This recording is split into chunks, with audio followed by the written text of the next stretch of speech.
Hello बच्चों, तो आज हम शुरू करेंगे 6th क्लास का सेकंड चैप्टर, जिसका नाम है सजीव जगत में विविधता।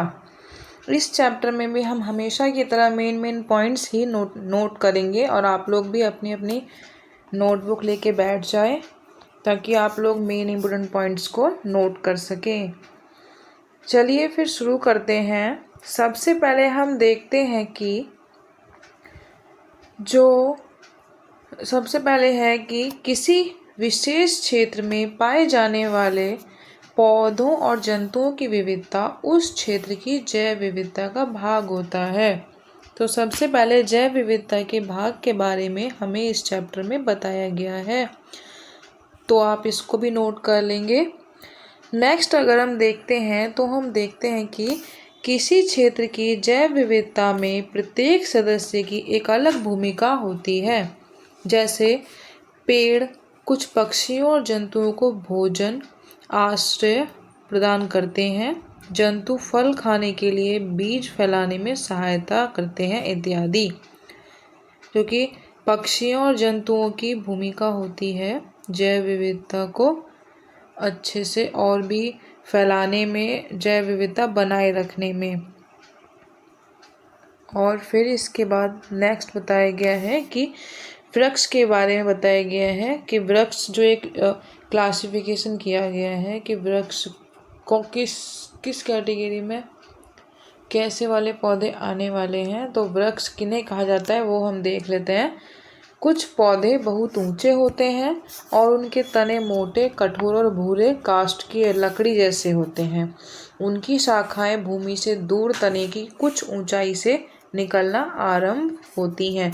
जैसे कि आपने आम का पेड़ देखा होगा, वैसी कुछ आकृति वाले पेड़ कहलाते हैं। फिर इसी में झाड़ियाँ बताई गई। झाड़ियाँ कुछ पेड़ से थोड़ी छोटी होती हैं, तो देख लेते हैं उसको भी। कुछ पौधों के तने वृक्षों की तरह ऊंचे नहीं होते। प्राय इस प्रकार के पौधों के अनेक भूरे रंग के काष्ठीय तने होते हैं, लकड़ी जैसे तने होते हैं, जो भूमि के निकट से शाखाओं के रूप में निकलते हैं। ये तने कठोर होते हैं लेकिन वृक्ष के तने जितने मोटे नहीं होते। उदाहरण के लिए गुलाब का पौधा आपने देखा भी होगा। फिर नेक्स्ट इसी में शाख के बारे में बताया गया है कि कुछ पौधे आकार में छोटे होते हैं और उनके तने कोमल और हरे होते हैं। जैसे कि आपने टमाटर का पौधा देखा होगा, वैसा ही होता है और उनको शाख में रखा गया है।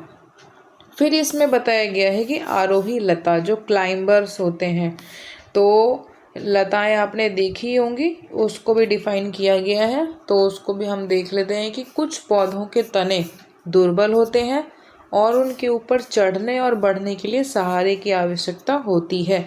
उन्हें हम आरोही लता कहते हैं। और फिर इसी में नेक्स्ट बताया गया है जो कि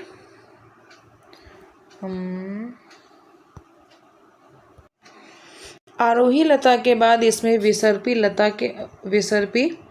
लता के बारे में बताया गया है। इसमें थोड़ा सा कट गया है तो मैं इस पर लिख देती हूँ विसर्पी लता, जिसको इंग्लिश में क्रीपर कहते हैं, जो कि कुछ पौधे जो भूमि की सतह पर चलते हैं और फैलते हैं, उनको क्रीपर या फिर विसर्पी लता कहा जाता है। देख लीजिए आप भी विसर्पी लता कैसे लिखा जाता है और उसी के अकॉर्डिंग नोट्स में लिख लेंगे। अब इसमें शिराएं के बारे में बताया गया है कि जो पौधों की पत्तियों पर पतली रेखाएं होती हैं, आपने पौधे की पत्तियां देखी होंगी, तो आप उसमें देखते हैं जो ऐसे ऐसे इसमें लाइन बनी होती है पत्ती में, वो होती है पौधे की शिराएं। अब इसी में शिरा विन्यास के बारे में बताया गया है कि जो शिराओं द्वारा दर्शाए गए पैटर्न को शिरा विन्यास कहते हैं। जो उसमें पत्ती में जो पैटर्न बना होता है, ऐसे ऐसे करके कुछ पैटर्न बने होते हैं पत्तियों में, तो उन्हें शिरा विन्यास कहते हैं। अब इसमें जलिका रूपी शिरा विन्यास के बारे में भी बताया गया है कि जब आप कुछ पत्तियों में मोटी मध्य शिरा के दोनों ओर शिराओं का एक जाल जैसा पैटर्न देख सकते हैं। उन्हें बोलते हैं जलिका रूपी शिरा विन्यास, जिनका काम होता है जल पहुंचाना। तो फिर इसी में नेक्स्ट आगे बताया गया है समांतर शिरा विन्यास। इसमें समांतर शिरा विन्यास कौन सी होती है? कुछ पत्तियों में शिराएं विन्यास समांतर होती हैं, जैसे कि केले और घास की पत्ती। आपने देखा होगा कि जो समांतर रेखाएं कैसी होती हैं, वो एक दूसरे के साथ में ऐसे ऐसे चलती हैं, जिनका डिफरेंस बीच का जो सेम होता है, ऐसे ही उसमें पत्तियों में बनी होती हैं। और आपने केले और घास की पत्ती में देख सकते हैं आप उसको। फिर है मूसला जड़। मूसला जड़ पौधे की एक जड़ में एक मुख्य जड़ होती है, जिससे छोटी पार्श्व जड़ें निकलती हैं। जैसे कि मेन कोई एक जड़ पौधा होगा, उसमें मेन एक होगी और फिर साइड में छोटी छोटी सी निकल रही होती हैं, और उसको आप गुड़हल की जड़ में देख सकते हैं। अब इसी में नेक्स्ट बताया गया झकड़ा जड़ और रेशेदार जड़ कौन सी होती हैं? इस पौधे की जड़ें समान माप की पतली जड़ों के गुच्छे के रूप में दिखाई देती हैं, जो तने के आधार से निकलती हैं। जैसे कि इसमें बहुत सारे पूरे एक साथ ऐसे खूब सारी करके निकलती हैं पौधे में से, तो उन्हें बोलते हैं झकड़ा जड़ या फिर रेशेदार जड़। अब इसी में हम नेक्स्ट देखेंगे कि जो चने के बीज होते हैं, वो अपने बीज आवरण के अंदर जो भाग दो भागों में विभक्त होते हैं, प्रत्येक भाग को बीज पत्र कहा जाता है। आपने चना का दाना देखा होगा, उसमें जो होता है वो दो हिस्सों में बट जाता है, और जो दो उसके हिस्से बट जाते हैं, इनको दो बीज पत्र, एक बीज पत्र ये, एक बीज पत्र ये वाला होता है, दो बीज पत्र होते हैं उसमें, और उन भागों को बीज पत्र कहा जाता है। और इसमें भी द्विबीज पत्र और एक बीज पत्र होते हैं। तो द्विबीज पत्र जिन पौधों के बीच में दो बीज पत्र होते हैं, उन्हें बोलते हैं द्विबीज पत्र, और जिस पौधे के बीच में एक बीज पत्र होता है, वो होता है एक बीज पत्र। और फिर नेक्स्ट इसी में बताया गया है द्विबीजपत्री पौधों में जलिका रूपी शिरा विन्यास और मूसला जड़ तंत्र होता है। यह आपकी पहचान के लिए है कि जो द्विबीजपत्र पौधे होते हैं में जलिका रूपी शिरा विन्यास भी होता है और मूसला जड़ तंत्र भी होता है।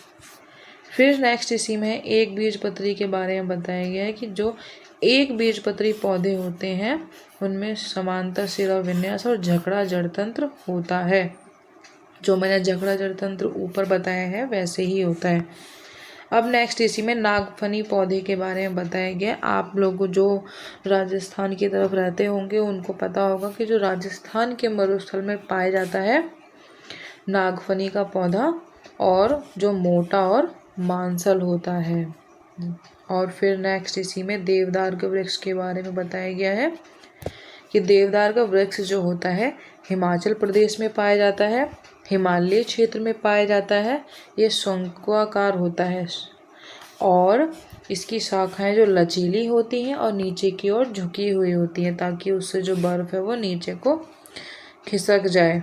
और अलग अलग क्षेत्रों में पाए जाने वाले जो पौधे होते हैं वो एक दूसरे से भिन्न होते हैं, वो अपनी जलवायु के अकॉर्डिंग होते हैं। अब नेक्स्ट इसी में बताया गया मरुस्थलीय क्षेत्र। जब हम जो ये मरुस्थलीय क्षेत्र होता है उसमें जल कम उपलब्ध होता है और दिन अत्यधिक गर्म और रात अत्यधिक ठंडी होती है, और जो पौधे और जंतु भी ऐसी ही परिस्थिति में रहने वाले मिलते हैं। जो पेड़ पौधे हमें जीव जंतु मिलते हैं वो उस परिस्थिति के अनुकूल अपने आप को ढाल चुके होते हैं, और वैसे ही जीव जंतु हमें वहाँ मिलते हैं जो उस परिस्थिति में आसानी से रह सकते हैं। अब इसी में है, और पौधों के तने जो होते हैं वो मांसल होते हैं और जल को संग्रहित कर सकते होते हैं। जैसे कि आपको पता है जो मरुस्थलीय क्षेत्र होता है, जो गर्म मरुस्थलीय क्षेत्र होता है, उसमें पानी की कमी होती है, और ताकि पानी बचाया जा सके तो वो पौधे वहाँ के जो होते हैं वो मांसल होते हैं और अपने अंदर जल को संग्रहित करने वाले होते हैं। जैसे कि कैक्टस का पौधा आप देख सकते हैं। फिर इसी में नेक्स्ट बताया गया है ठंडे पर्वतीय क्षेत्र। ठंडे पर्वतीय क्षेत्र के बारे में, यहाँ हिमपात होता है और वृक्षों की बनावट ऐसी होती है जो बर्फ आसानी से फिसल सके।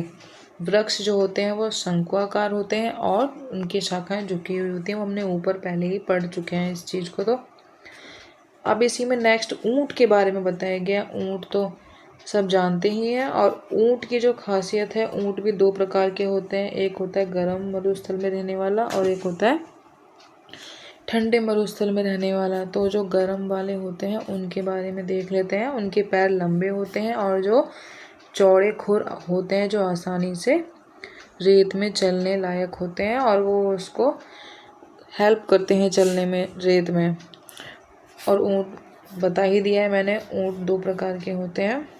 तो ठंडे मरुस्थल के ऊँट जो होते हैं उनके बारे में अब हम जान लेते हैं कि उनकी जो ऊंचाई और पैर जो होते हैं वो थोड़े लंबे कम होते हैं जो गर्म मरुस्थल में पाए जाते हैं उनके अकॉर्डिंग। और जो पैर ठंडी पहाड़ी में चलने में सहायक होते हैं उनके दो कुबड़ होते हैं। जो गर्म मरुस्थल वाले होते हैं उनके पास एक कुबड़, और जो ठंडे मरुस्थल वाले होते हैं उनमें दो कुबड़ होते हैं। और सिर से लेकर गर्दन के निचले भाग तक लंबे बाल होते हैं इनके, जो ठंडे मरुस्थल में रहते हैं। और इसी में नेक्स्ट गर्म मरुस्थल के ऊँट के बारे में और एक्स्ट्रा नॉलेज दी गई है कि कम मात्रा में वो जो होते हैं मूत्र विसर्जन करते हैं और उनका गोबर जो होता है सूखा होता है और पसीना भी नहीं आता है उनको। इसी में नेक्स्ट और बताया गया है कि नीलगिरी के अब जो बुरांस एक पौधा होता है, उस पे फूल आते हैं लाल रंग के। उसकी विशेषता बताई गई है कि जो नीलगिरी के 16 वन में यह फूल पाया जाता है और ऊंचाई इसकी कम होती है। पत्ते छोटे ताकि तेज हवाओं में जीवित रह सकें। सिक्किम के पहाड़ों पर यह पौधा लंबा होता है। तो ये अपनी जलवायु के अकॉर्डिंग होता है।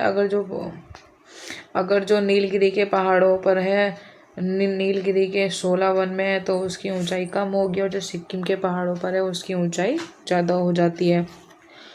अब जो इसमें बताया गया धारा रेखित शरीर के बारे में, जो कि जल में रहने वाले जीव मछली, उसके लिए उसको तैरने में हेल्प करता है, पानी में तैरने में सहायक होता है धारा रेखित शरीर। अब जो है इसमें अनुकूलन के बारे में बताया गया है। अनुकूलन के बारे में देख लेते हैं। आप साथ साथ में नोट भी करते रहो ताकि आपको आगे याद करने में कोई दिक्कत ना हो। किसी विशेष क्षेत्र में पाए जाने वाले पौधों और जंतुओं की अपनी विशिष्ट विशेषताएं होती हैं जो उन्हें वहाँ जीवित रहने के लिए सक्षम बनाती हैं, और उसे अनुकूलन कहा जाता है। अब इसी में नेक्स्ट है आवास के बारे में। अब हम जानते हैं कि आवास वह स्थान है जहाँ पौधे और जंतु रहते हैं। जीवित रहने के लिए भोजन, जल, वायु, आश्रय और अन्य आवश्यकताएं प्रदान करता है। किसी क्षेत्र की जीव विविधता को निर्मित करने में महत्वपूर्ण भूमिका निभाता है। इसको भी नोट करते चलेंगे। इसमें आवास के बारे में बताया गया है कि आवास स्थलीय, जलीय और उभयचर, मतलब कुछ तो होते हैं जो स्थल पे रहते हैं, सिर्फ ज़मीन पर रहेंगे, पर्वत, रेगिस्तान और समतल ज़मीन पे रहेंगे।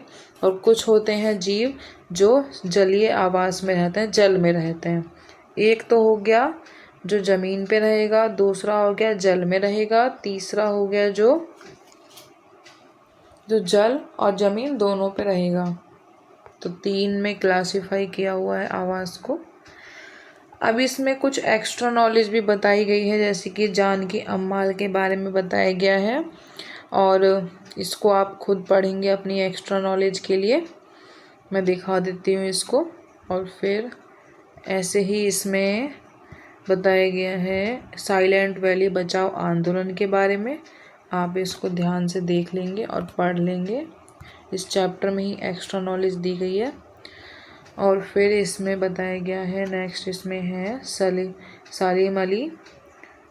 सलीम अली के बारे में बताया गया है। और फिर इसी में जो कि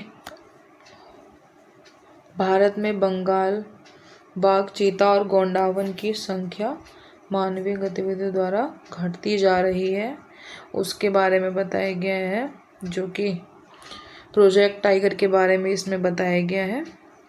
और फिर इसी में नेक्स्ट है जो वनों को संरक्षित करने के लिए, इसको भी पढ़ सकते हैं आप, मैं इसको दिखा देती हूँ। और फिर आप इसको तो वीडियो देख के पढ़ लेंगे, जो मेन कुछ एक्स्ट्रा नॉलेज दी हुई है। और थैंक्स फॉर वॉचिंग। आपको अगर मेरी वीडियो अच्छी लगे तो मेरे चैनल को सब्सक्राइब करें, और ऐसी ही वीडियो देखने के लिए लाइक भी करें। और अगर आपको और किसी टॉपिक पर वीडियो चाहिए तो आप उस पर कमेंट भी कर सकते हैं, और अपने दोस्तों के साथ भी शेयर करें। Thank you.